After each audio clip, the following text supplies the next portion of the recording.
Magandang araw na muli mga boss. Kung ganito yung sasakyan mo, ikaw na yung mag-change oil. Madali lang naman, gagamit ka dyan ng box wrench sa number 14. Luwagan mo itong drain plug niya. Pag maluwag na, kamayin mo na yan mga boss para mas mabilis mong matanggal itong drain plug. Tapos, hayaan mo lang tumutulo itong langis at pagkaunti na lang yung tumutulo mga boss, pwede mo nang ibalik itong drain plug niya. Siguraduhin mo lang maayos yung pagkakakapit ng drain plug dito sa thread niya bago mo siya higpitan gamit yung number 14 mo na box wrench. At pag nahigpitan mo na yung drain plug niya, balik ka ulit dito sa ibabaw ng makina mo. Ang gagawin ko dyan mga boss, gagamit ako ngayon ng pure na langis. Yan yung gagamitin ko na pamflashing. Itong ginagamit kong pamflashing mga boss, pwede yan sa diesel, pwede rin yan sa gasoline. Kaya kung makikita nyo karamihan sa mga chase oil ko, yan ang gamit ko, Rev X 40.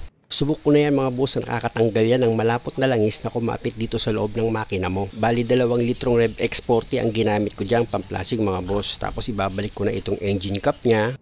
Tsaka ako ngayon start itong makina.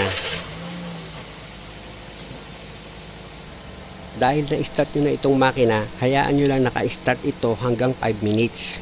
At yung minor nya dapat naka-steady lang, hindi nyo kailangang i-revolution itong makina. Pero kung wala naman kayong budget para sa pang-flashing dito sa makina, pwede naman drain lang.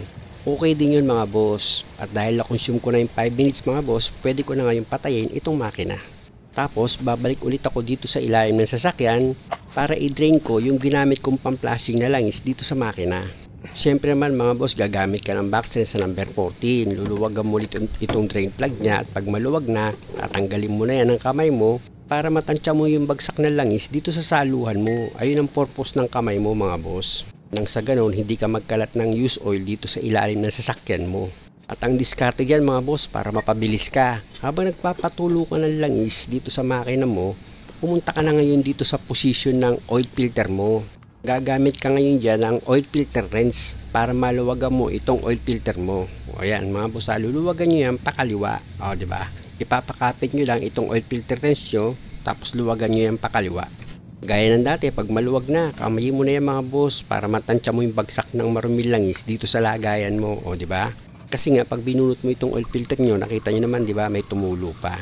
At pag wala nang tumulo dyan mga boss, gamit ka ng malinis na basahan, punasan mo itong base ng paglalagyan mo ng bagong oil filter.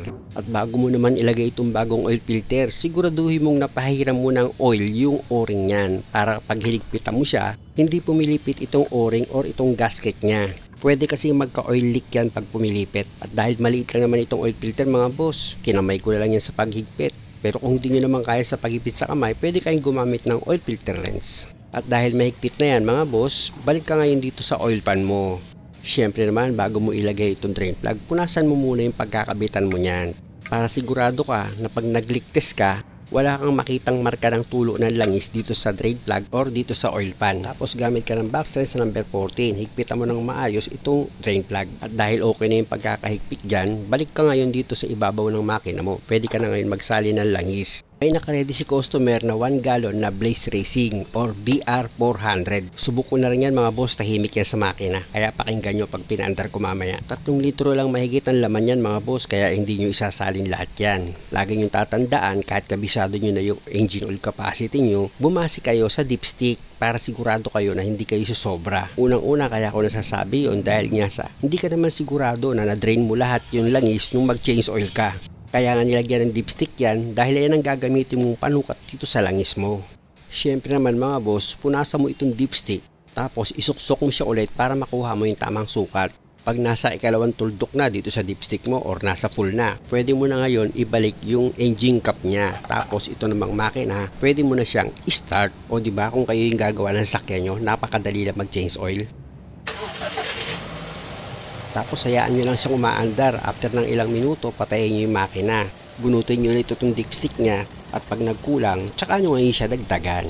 Ganun ang diskarte, pero patayin ko muna itong makina, magpalit ako ng air filter niya. Meron itong 2 clip sa cover niya. Hilahin mo lang yung unang clip, dito naman sa pangalawa, itulak mo lang para itong cover maiangat mo at matanggal mo na yung lumang air filter. Ito na ngayon mga boss, yung bagong air filter, ilalagay ko na yan. Siguraduhin nyo lang maayos yung pagkakalapat nyo ng bagong air filter para may ilapat nyo ng maayos itong cover nya.